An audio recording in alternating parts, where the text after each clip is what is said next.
Assalamualaikum warahmatullahi wabarakatuh. Selamat datang di video pemrograman web. Dalam video kali ini kita akan membahas materi tentang konsep web database. Adapun topik atau outline materi yang akan kita bahas dalam video ini adalah sebagai berikut.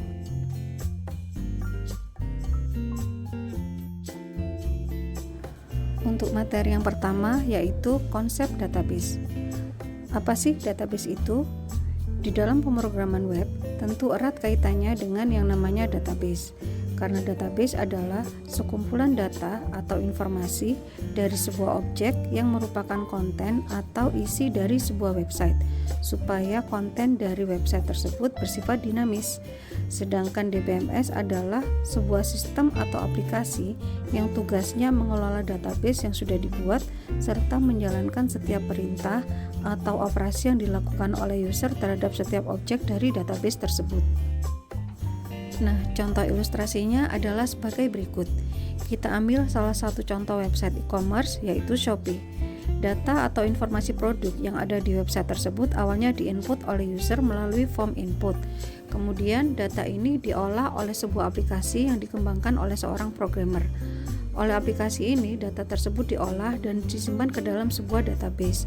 Aplikasi ini jugalah yang mengolah data yang diambil dari sebuah database menjadi output atau konten yang selanjutnya ditampilkan kembali ke dalam website e-commerce.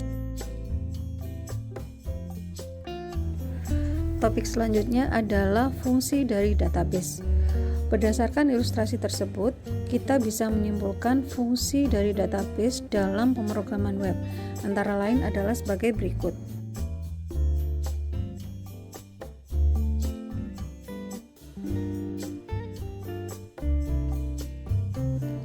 Materi selanjutnya adalah jenis aplikasi database.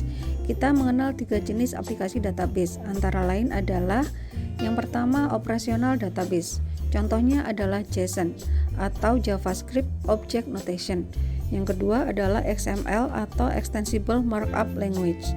Lalu yang kedua adalah jenis data warehouse. Ini adalah sistem basis data yang biasa digunakan untuk pelaporan atau analisis data. Contohnya adalah SQL Server. Aplikasi ini dikembangkan oleh Microsoft. Lalu yang ketiga adalah relational database. Jenis database inilah yang paling banyak digunakan. Contohnya adalah MySQL, PostgreSQL, MariaDB, Oracle Database, Interbase, dan masih banyak lagi. Nah, jenis database yang akan kita gunakan dalam video ini adalah MySQL. Untuk mengakses database MySQL, kita bisa memilih tools atau GUI MySQL Editor yang sudah tersedia saat ini. Adapun MySQL Editor yang paling populer saat ini adalah sebagai berikut.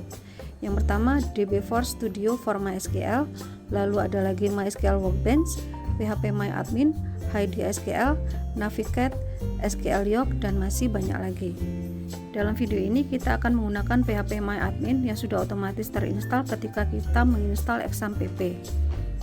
Sebelum membuka MySQL Editor, terlebih dahulu kita harus pastikan service untuk Apache dan MySQL yang ada di kontrol panel XAMPP sudah aktif. Caranya adalah sebagai berikut. Ketikkan saja XAMPP di tombol search untuk membuka kontrol panel XAMPP seperti ini. Pastikan service untuk Apache dan MySQL sudah aktif. Setelah keduanya aktif, kita bisa membuka MySQL Editor melalui browser, misalnya Google Chrome. Ketikkan saja localhost pada address bar, sehingga kemudian akan tampil halaman depan dari XAMPP seperti berikut ini. Kita bisa klik tombol PHPMyAdmin yang ada di bagian atas dari halaman dashboard tersebut. Setelah membuat database, selanjutnya kita perlu ketahui komponen-komponen yang ada dalam sebuah database. Untuk komponen database tersebut adalah sebagai berikut. Yang pertama ialah entity. Entity ini merupakan tabel dari sebuah database. Lalu yang kedua adalah atribut. Atribut ini merupakan kolom atau field dari sebuah tabel. Lalu selanjutnya ialah karakter, yaitu tipe data yang dimiliki oleh masing-masing field atau kolom, misalnya integer, varchar, date, dan lain sebagainya. Kemudian record. Record ini adalah data atau row dari sebuah tabel. Setelah membuka editor MySQL, kita bisa langsung membuat sebuah database baru. Caranya yaitu dengan mengetikkan nama database yang kita inginkan pada kolom database name seperti ini. Ini database-nya coba kita isi dengan nama universitas. Kemudian klik tombol create. Selanjutnya kita langsung saja aplikasikan komponen-komponen database tersebut dengan membuat tabel pada MySQL Editor. Caranya dengan mengisikan nama tabel pada kolom tabel name. Ketikkan saja nama tabelnya mahasiswa pakai huruf kecil semua, lalu isikan jumlah kolomnya dengan angka 6, kemudian klik tombol create. Selanjutnya isikan nama-nama kolom yang dibutuhkan untuk tabel tersebut. Setelah itu isikan karakter atau tipe data untuk masing-masing kolom. Selain itu, kita juga bisa mengisikan jumlah karakter maksimal yang diizinkan untuk masing-masing field. Misalnya nama diisi 100, alamat diisi 100, kota diisi dengan 50, dan jenis kelamin diisi dengan 10. Selanjutnya kita pilih kolom ID sebagai primary key untuk tabel tersebut. Caranya dengan mengklik tombol AI yang merupakan singkatan dari auto increment. Setelah berhasil membuat tabel, kita bisa mengisikan record atau data dari tabel tersebut dengan cara mengklik menu tab insert yang ada di bagian atas. Kemudian program akan menampilkan form input tabel mahasiswa seperti berikut ini. Isikan data pada kolom yang sesuai. Untuk kolom ID, karena tadi karakternya sudah diset sebagai auto increment, maka pengisiannya bisa di skip karena secara otomatis program akan mengisi dengan angka urut yang dimulai dari 1. Lanjutkan pengisian record sampai tabel mempunyai 2 atau 3 record data. Nah, teman-teman, setelah berhasil membuat database, membuat tabel, dan sekaligus mengisi recordnya, berarti kita telah berhasil mengimplementasikan semua komponen yang ada dalam sebuah database. Jika dibuat sebuah mapping, maka komponen-komponen dari database universitas adalah sebagai berikut.